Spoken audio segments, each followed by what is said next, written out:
Matthew, I don't know who Noah Kim is, and Michigan State might be in trouble. It's going to be interesting what they do this year. Let's talk about it after the stinger.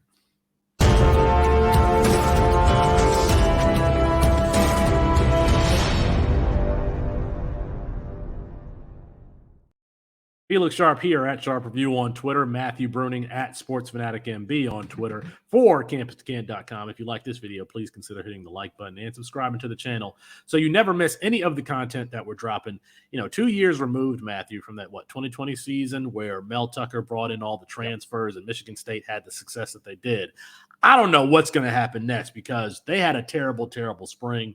They lose Peyton Thorne, who is the single-season passing TD record holder for Michigan State with 27. I didn't realize that he had a better season than Jeff Smoker back in the day. Last year, 2,679 yards, 19 touchdowns, 11 interceptions. I guess Mel Tucker didn't guarantee him the job, so he leaves in the spring to go to Auburn. I mean, Matthew, it's looking like trouble in East Lansing. Yeah, I mean, we know that in college football, the offense goes the way the quarterback goes, and they've got two unproven players in Noah Kim and Katin Houser. Now, I am a big fan of Houser, and they also brought in freshman Sam Leavitt. I shouldn't write him off, but it does seem like the battle is going into the fall with Noah Kim and Houser battling for that. And I just want to show you guys why you should be even a little bit more concerned. And maybe Peyton Thorne had the right idea, as much as I hate to say that about the Spartans. You look at this graphic right here for what Michigan State was able to do last year. In his 3 seasons, again, he had that incredible 2021 season where they beat Michigan, made a big bowl game, 18 wins, 14 losses.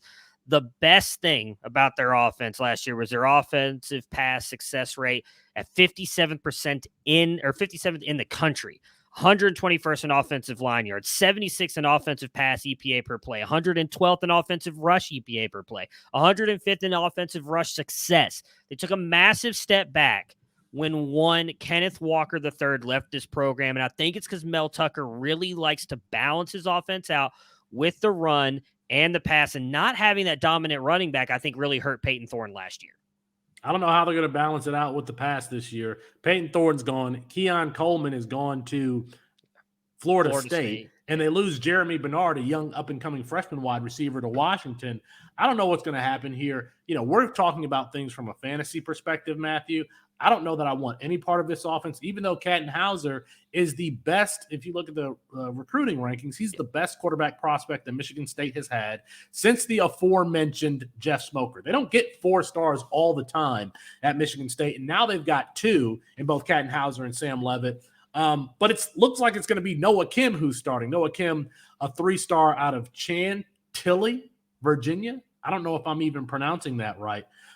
You added some stats there. I'll add my own. Tied for 91st in scoring offense last year. Total returning production, 98th in the country at just 54%. That's according to CFB Winning Edge. And offensive returning production, 120th in the country at just 40%. Again, those stats provided by CFB Winning Edge. You were very high on Katin Houser out of St. John Bosco, who split time with new Louisville quarterback Pierce Clarkston. Yes. If he can't get on the field over Noah Kim, if Sam Leavitt can't get on the field over Noah Kim, we might see all 3 of these guys play this year. I honestly think there's a realistic shot that we do. So the big difference I see between Noah Kim and Katin Houser is Noah Kim does not have any kind of rushing upside. I mean, you even go back to his time in high school. I mean, he was in the negative rushing yards, which our recruiting team has shown you kind of need to have at least some rushing yards to be successful at the college and NFL level. Now, Houser didn't have a ton either going back to his high school time at St. John Bosco, but he, as you mentioned, was splitting time with Pierce Clarkson, 99 yards in his junior season and 72 in his senior season. I believe that he is going to be the one who ends up running this offense. I don't know how successful, because as you mentioned, Jeremy Bernard, gone. Oh, my God. No, not Noah Kim. Keon Coleman, gone. Keon Coleman. This depth chart is bad. I mean, you're looking at Trey Mosley, who is the returning starter, probably the only one that's going to be doing much of anything. They have Antonio Gates Jr. He has not quite been that impressive. Christian Fitzpatrick, Montour Foster, Tyrell Henry. I mean, this is just a rough-looking wide receiver core currently, with the fact that those 2 are gone now in Jeremy Bernard and Keon Coleman. But Houser brings that special ability with his legs, I think will separate him from Noah Kim. It will allow that offense to possibly be able to create some plays out of structure. He does have a fairly strong arm. And the one thing I do think is working for him as well, something we've talked a lot about this year with these incoming quarterbacks, he was only 17 years old when he first got onto campus at Michigan State. He's a young guy. He has time to develop. We talk all the time here. One of your biggest things to throw out an Anthony Richardson comp here. Your big thing with Anthony Richardson, he needs the reps. Well, Katin Houser wasn't even getting that in high school because they were splitting time between him and Pierce Clarkson.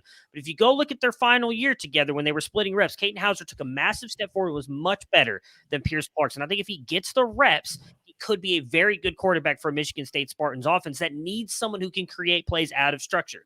Sam Leavitt can also do that, but he wasn't able to come in early in the spring. I don't even believe he's in there right now in the summer. So it's going to take him some time to get used to the speed of the college football game and get used to that playbook. I think they should go with Katin Houser and might give a spark to an offense that has some serious questions around it right now.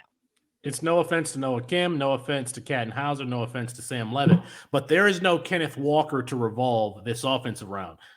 Mel Tucker got that $90 million contract. He needs to give a big portion of that to the aforementioned Kenneth Walker. Let us know in the comments, how do you think the outlook will be for Michigan State in 2023? All right. Peace, y'all.